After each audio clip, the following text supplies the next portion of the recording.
In life, everyone must suffer one of two pains: the pain of discipline or the pain of regret.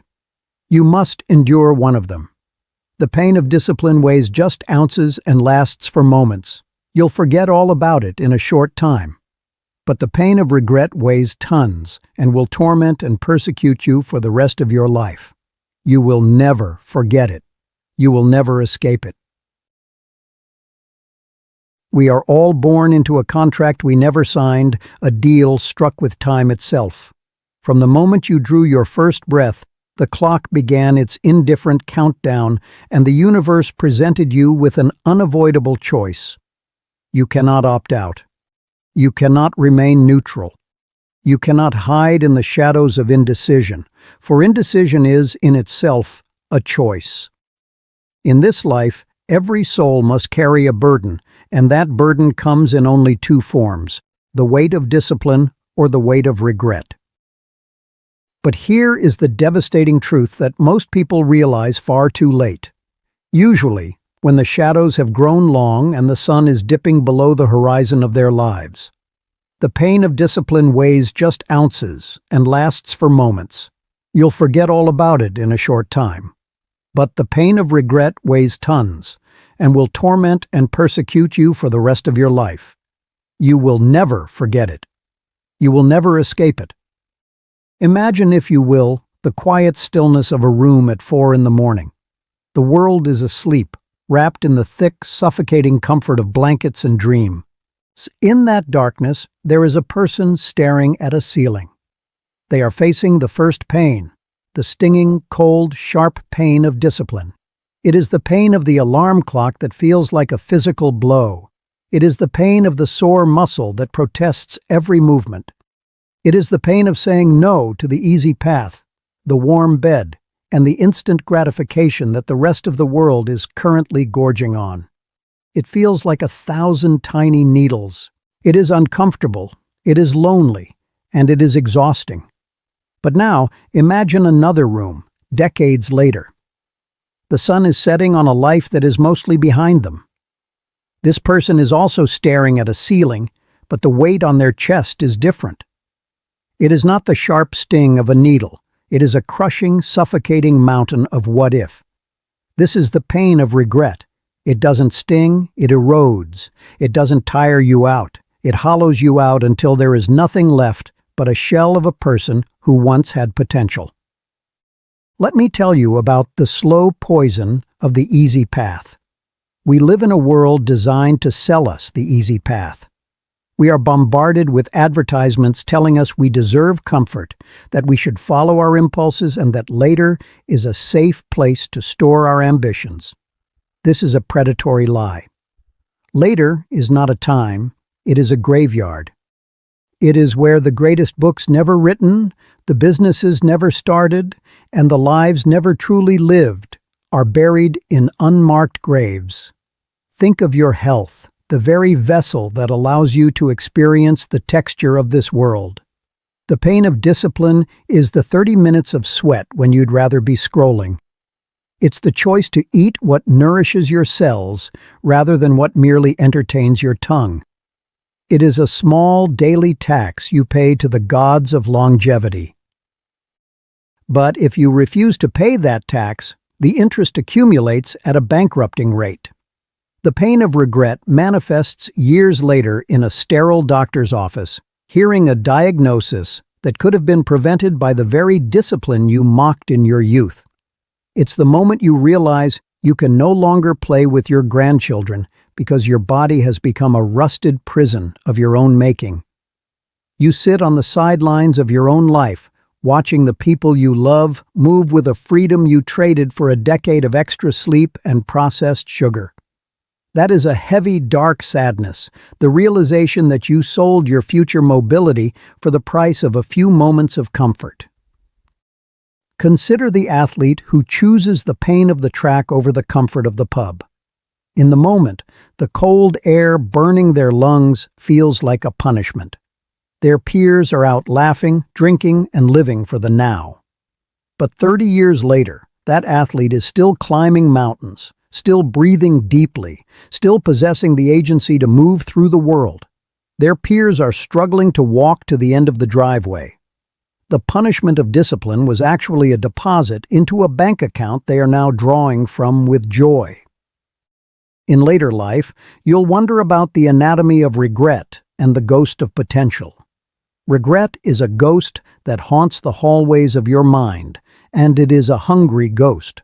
It feeds on the words left unsaid and the actions left untaken. How many people are walking around right now, carrying a heavy, leaden silence? They didn't have the discipline to be vulnerable. They didn't have the discipline to apologize when their ego told them they were right. The pain of discipline is swallowing your pride. It is the momentary burning in your throat when you say, "I'm sorry, I was wrong." It's uncomfortable for a minute. Your heart races, your face flushes, and you feel small.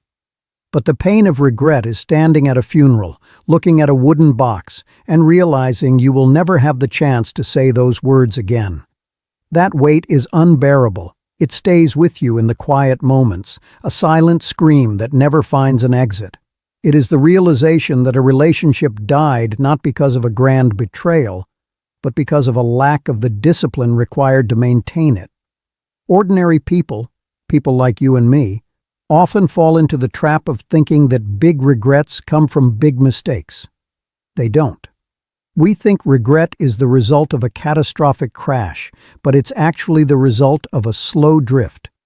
It's the discipline to save 10 pounds a day when you'd rather buy a coffee you don't need. It's the discipline to read a difficult book for 20 minutes when you'd rather watch mindless television. It's the discipline to be present and listen to your partner when you are tired and drained from a day of work. If you lack the discipline to manage your time, time will manage you. And time is a cruel manager. It will lead you toward a horizon where your options start to vanish one by one. One day you wake up and realize you are no longer the protagonist of a story with infinite chapters. You are in the final act, and the script is already written by the choices you made 20 years ago. Sometimes it's the fear that saves the future. Let this scare you. Let the image of a wasted life be the monster under your bed that drives you into the light. There is a healthy kind of fear, the fear of mediocrity. Imagine yourself at 80 years old. Your hands are wrinkled, your breath is shallow, and your world has shrunk to the size of a single room. You are sitting in a chair, looking out a window at a world that is moving on without you. If you chose the pain of discipline, your mind is a vibrant library of adventures. You remember the early mornings when you wanted to quit but didn't. You remember the failures that taught you how to win.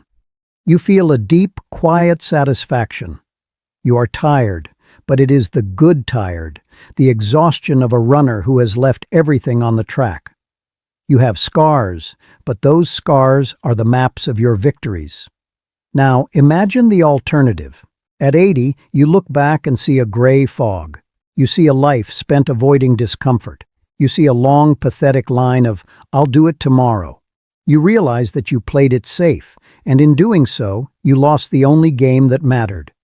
The safety you sought was actually a slow-motion surrender. When we examine the internal cost, we see how the human spirit withers under neglect. A heart that never raced for a goal eventually slows under the weight of apathy. A mind that never struggled with a difficult concept becomes a stagnant pool of shallow thoughts. Physically, the lack of discipline manifests as a breakdown of the very vessels that carry life. The biological reality is that we are either growing or decaying. There is no middle ground in the human experience. That realization, that you had the spark of divinity within you and chose to let it flicker out for the sake of a few more hours of sleep, is the ultimate pain. It is a sorrow that no medicine can dull and no distraction can drown out. It is the too late that echoes in the soul like a bell tolling in a deserted cathedral. We must use this fear. When the alarm goes off and your body screams for more sleep, visualize that 80-year-old version of yourself. Do they want you to sleep in? Do they want you to take the easy way? No. They are pleading with you from the future. They are begging you to do the work now, so they don't have to carry the weight of your laziness later. Then there's the agony of the unfinished. Think of the personal projects, the dreams that keep you up at night. The narrator of this story once had a dream of writing a book that would change lives. For years, I chose the pain of regret over the pain of discipline. I told myself I was waiting for inspiration. I told myself I was too busy. But the truth was simpler and uglier. I was afraid of the discipline. I was afraid of the daily grind of sitting at a desk and facing the possibility that I wasn't good enough. So I chose the easy path of not trying. And for a while it was comfortable. But then the regret started to seep in. It started as a low-frequency hum of anxiety. It grew into a loud, jarring noise every time I saw someone else succeed. I realized that my comfort was actually a slow death. I was mourning a version of myself that hadn't even been born yet. The pain of discipline is the struggle to find the words.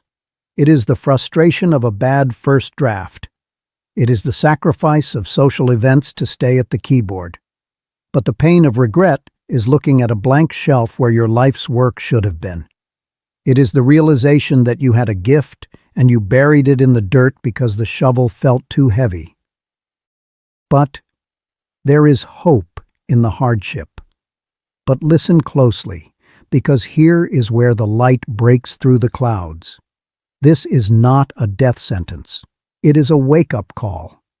You still have time to change. The beauty of the pain of discipline is that it is transformative. It is the fire that turns iron into steel. Every time you choose the hard path, every time you choose the weight of discipline, you are not just achieving a goal, you are building a person. You are constructing a version of yourself that is capable of carrying even more joy, more responsibility, and more love. Discipline is not a punishment. It is the highest form of self-love. It is saying to yourself, I care enough about your future and the person you are meant to be to make your present a little bit difficult. It is the highest honor you can pay to the potential that was gifted to you at birth. And even if you are reading this and feeling the crushing weight of past regrets, even if you feel you've already wasted decades, there is salvation. As long as there is breath in your lungs and a beat in your heart, the ink is not yet dry. You cannot go back and change the beginning of the story. You cannot erase the years spent in the fog of later. But you can start where you are, right here in this messy, imperfect moment, and you can change the ending. You who are watching or listening to me speak or reading these words, you have the salvation of the now. Salvation lies in the now. It doesn't require a grand gesture or a massive leap. It requires a small, disciplined step. You can decide, right this second, to trade the heavy, useless weight of regret for the light, productive sting of discipline. You can make the phone call you've been avoiding. You can put on your shoes and walk for 10 minutes. You can close the laptop and look your spouse in the eyes. You can forgive the person who hurt you, not because they deserve it, but because you deserve the discipline of a peaceful heart. The fear of the end should inspire you to live in the beginning. Every morning is a new beginning, a new opportunity to choose which weight you will carry for the next 24 hours. And we come now to the final choice. The road of discipline is steep. It is an uphill climb that never truly levels out. There will be days when you want to quit, days when the weight of ounces feels like it has turned into pounds and then stones. There will be days when the wind is in your face and the path is slick with mud. But on that road, the air is cleaner, the view is better. And at the end of that road, there is a peace that the easy path can never provide. The road of regret is a downhill slide.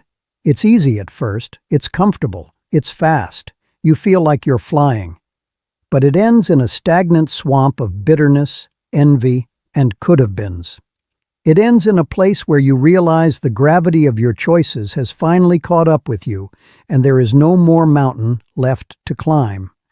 Which pain will you choose? Do not look for a third option. There isn't one. Do not wait for a better time. The stars will never align perfectly. Choose the sting today so you don't have to face the crush tomorrow. Choose the sweat now so you don't have to cry the tears of too late later. Pick up your burden. Square your shoulders. Embrace the discipline. It is the only way to ensure that when you finally reach the end of your days, you can look back at the path you've walked, the steep climbs, the cold mornings, and the hard choices, and say, with a full heart and a clear soul, it was hard, it was painful. But God, I am glad I was there.